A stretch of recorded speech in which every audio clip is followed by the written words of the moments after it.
Hey guys, MisterPeng here, and welcome to another installment of Entitled Parents. The kind of people that really make your blood boil and the veins in your forehead almost burst. Today, we'll be looking at two stories of such parents, so sit back, relax, and let's dive right into the video. I do not care if you have cancer. My child deserves your seat. This encounter happened about 7 months ago. I do not want to insult your intelligence, because you most likely already know what EM and me stands for, but I should say that EK in this story stands for embarrassed kid, and OG stands for old gentleman, 60-something-year-old guy.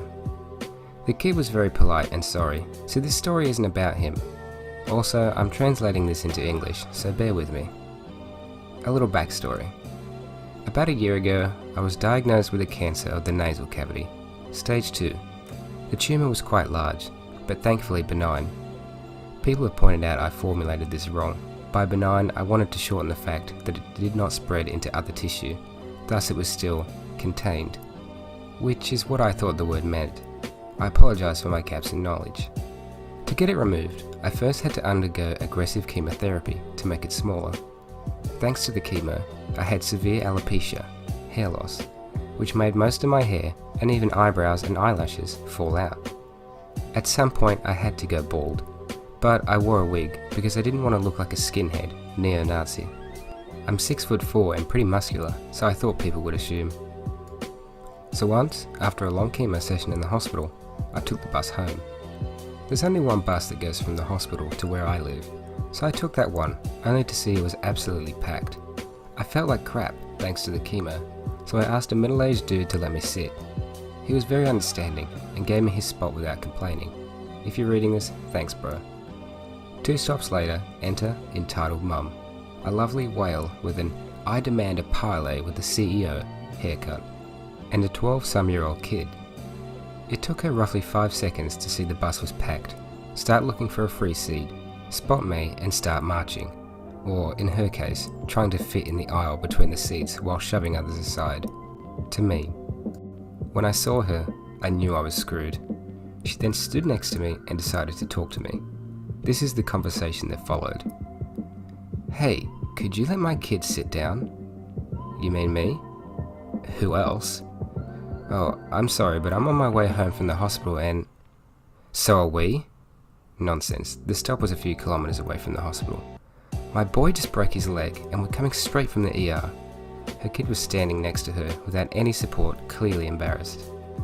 "He's standing next to you completely fine." "Look here, boy. I'm 21 years old.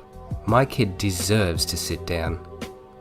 "Look, madam, I'm sorry, but I just got back from a chemo session in the hospital, and I need to sit down and rest." I then moved my wig a bit to let her see my bald head. And the entitled mum then straight up started yelling in my face. "Stop making excuses and get off the effing seat, you effing skinhead piece of crap." At this point I was baffled. I didn't know what to say. The kid was trying to make his mother stop, and we had the attention of the whole bus. She then grabbed me and tried to yank me from my seat. I held on tight and thankfully didn't fall off. Now enter OG, my saviour. The old guy. "Will you shut the F up, you dumb cow?" "Who do you think you're talking to?" With ice cold voice. "Stop assaulting other passengers or I will be forced to step in." Also, every dumb moron could see that the dude has cancer. "No, he's just a effing skinhead. He's got no eyebrows, you twat." Seems like that really offended the entitled mother, because she spun around on the spot and threw a falcon punch in the old guy's face. I was shocked and in disbelief. The whole bus was flabbergasted, and the kid probably wished he'd never been born. The old guy then said something unbelievable and a golden, sweet karma moment followed. Okay, that does it. Harassing passengers on the bus? Physical assault against a passenger? And now assaulting an officer? You're in deep trouble, lady. The old guy then pulled out a badge and told her to stay where she was. Then he pulled out his phone, called someone, and told her she was being arrested. I couldn't believe it. The old guy was a bloody cop. At this point, the entitled mum was as white as a wall. The bus had just come to a stop, so she decided to make a run for it, but other passengers blocked her way. She then also got charged with resisting arrest, thanks to this. 3 stops later, A police car was waiting for the entitled mum and embarrassed kid. The embarrassed kid told me he was sorry for his mother's behaviour, and I felt really sorry for the kid. He wasn't a bad child, but his mother was a hell spawn. The old guy then talked to me and asked me if I wanted to press charges, to which I gladly said yes. Took a statement and thankfully was kind enough to let me solve everything on the phone, so I didn't have to come to the police station for questioning. In the end, the entitled mum got some jail time. I think it was a few months, and some community service. I, in return, got a good story to tell and the sweet taste of instant karma. Right now, I'm riding the same bus home, as I just got back home from the hospital after a checkup, which reminded me of this. A friend, who's sitting next to me, told me I should post it here. He, as much as myself, also couldn't believe that such people existed, but it seems I proved it to him. I should also note that the surgery went well. I was declared cancer-free in November, and my hair is slowly returning. Also, I don't need to wear a wig anymore. Well, wasn't that just sweet justice? God, it really does irk me when people show no respect for people in need. This particular story really gets to me. My mum was recently diagnosed with blood cancer and is fighting the battle of her life. If anyone disrespected her the way this poor guy was in the story, I honestly don't think I could hold back. But anyway, let's jump into the next entitled parents story. You're my child. I have the right to poison you. I'm allergic to fish and seafood. It's not the anaphylactic type of allergy, thank goodness, so I'm not going to die if I eat some. But I do throw up, have a stomachache, and a massive headache for a few hours. Enough fish and seafood, and I break out in small red hives all over my arms. My mother didn't believe it, and as a child, I couldn't stand up to her properly. She'd force me to eat stuff with seafood or fish in it to prove I wasn't allergic, and ignore me as I was sick. One day, she held a dinner party. I was dressed up beautifully and trotted out to parade before the guests. At the time, I was around 9. Precocious for my age and absolutely fed up with my mother making me sick.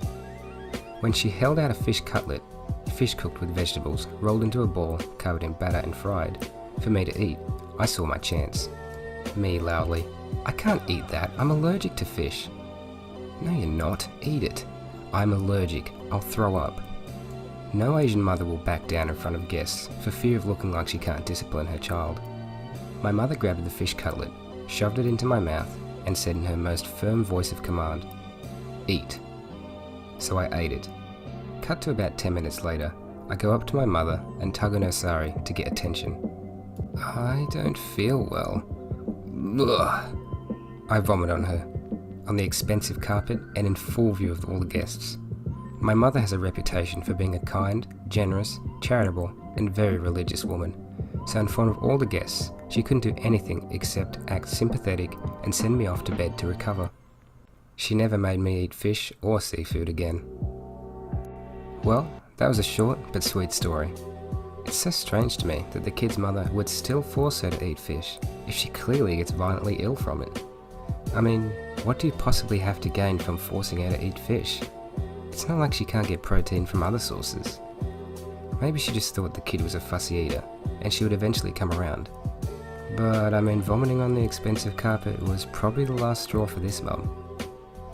Anyway, that's all the stories for this installment of Entitled Parents. Let me know in the comments if you enjoyed this video, and be sure to leave a like. If you've had any similar stories, or something you'd want to share, be sure to let me know down below. I'd love to hear it. Anyway, thanks for watching, and don't forget to subscribe to my channel. I'll see you in the next video.